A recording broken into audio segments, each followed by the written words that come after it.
Halo, selamat siang, selamat pagi, dan selamat malam. Di sini saya akan membuat tugas training eh, tentang sejarah kurikulum Indonesia.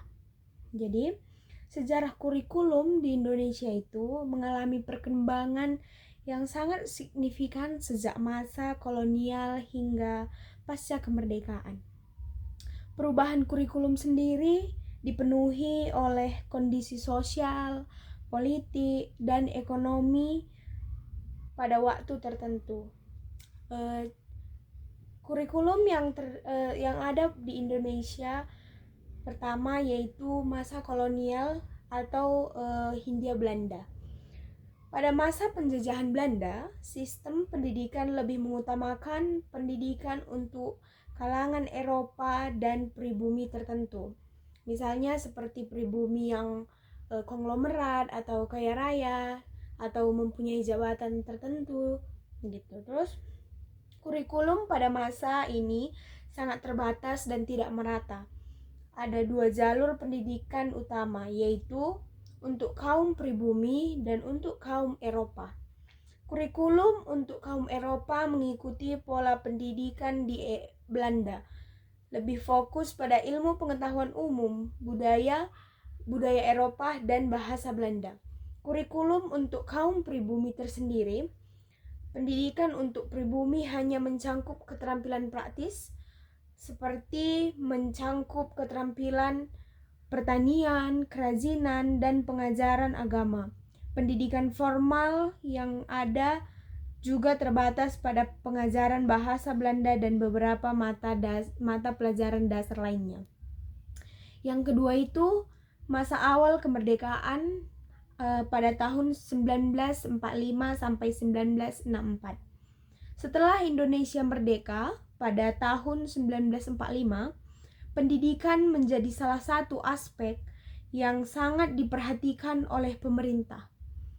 Pada periode ini, kurikulum pendidikan ditinjau untuk membangun negara yang baru dan merdeka dan memperkenalkan ideologi nasional.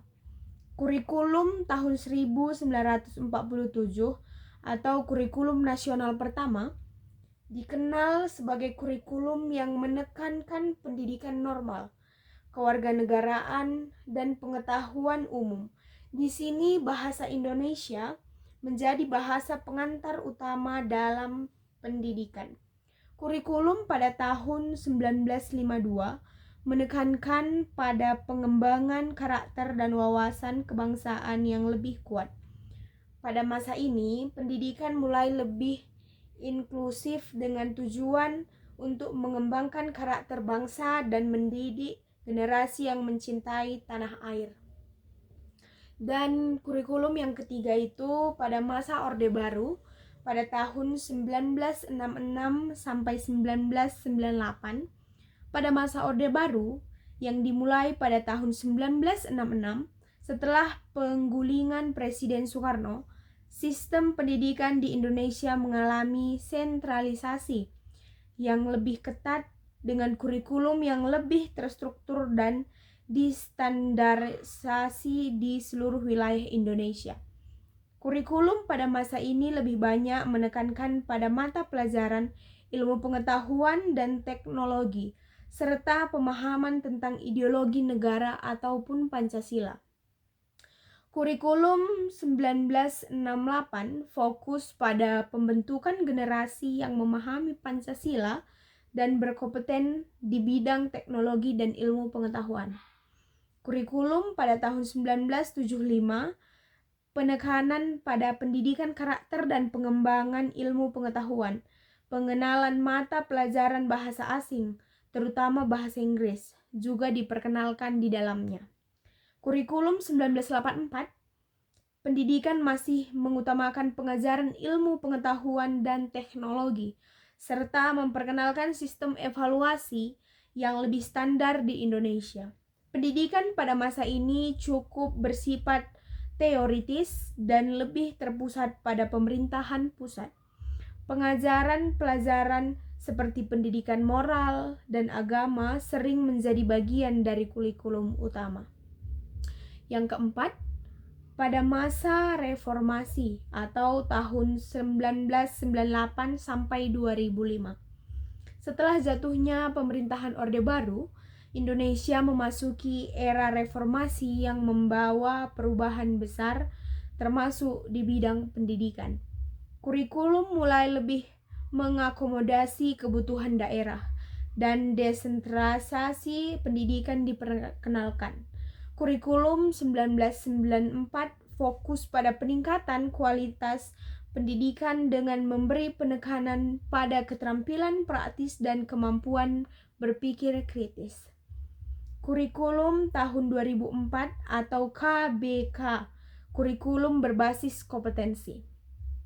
Pada kurikulum ini, Indonesia mulai mengadopsi pendekatan berbasis kompetensi yang lebih menekankan pada hasil pembelajaran yang bisa diterapkan dalam kehidupan sehari-hari.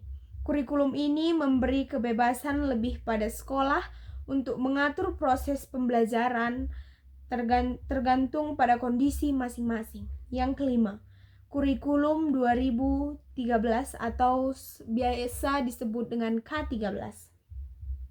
Pada tahun 2013, Indonesia memperkenalkan kurikulum 2013 atau biasa disebut dengan K13 yang bertujuan untuk memperbaiki kualitas pendidikan dengan mengintegrasikan pendidikan dengan pengetahuan, keterampilan, sikap, dan karakter dalam satu kesatuan.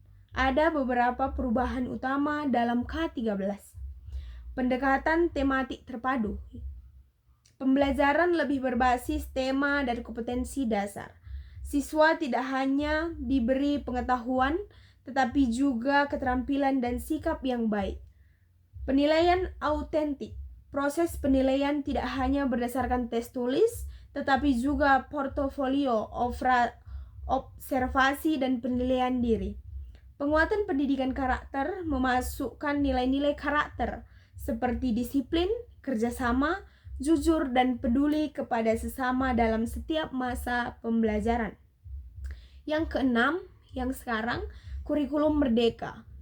Pada tahun 2022, Indonesia memperkenalkan kurikulum merdeka yang lebih fleksibel dan memberikan kebebasan lebih bagi sekolah dan guru dalam merancang pembelajaran sesuai dengan kebutuhan peserta didiknya.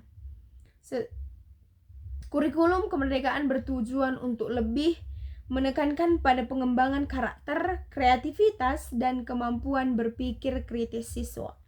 Beberapa ciri-ciri kurikulum merdeka antara lain: pembelajaran berbasis proyek yang mendorong siswa untuk lebih aktif dalam pembelajaran, pemberian otonomi lebih besar pada guru dan sekolah dalam menentukan metode pembelajaran yang sesuai dengan kondisi dan karakter siswanya, fokus pada kompetensi dan karakter siswa daripada hanya sekedar pencapaian akademis, peningkatan peran orang tua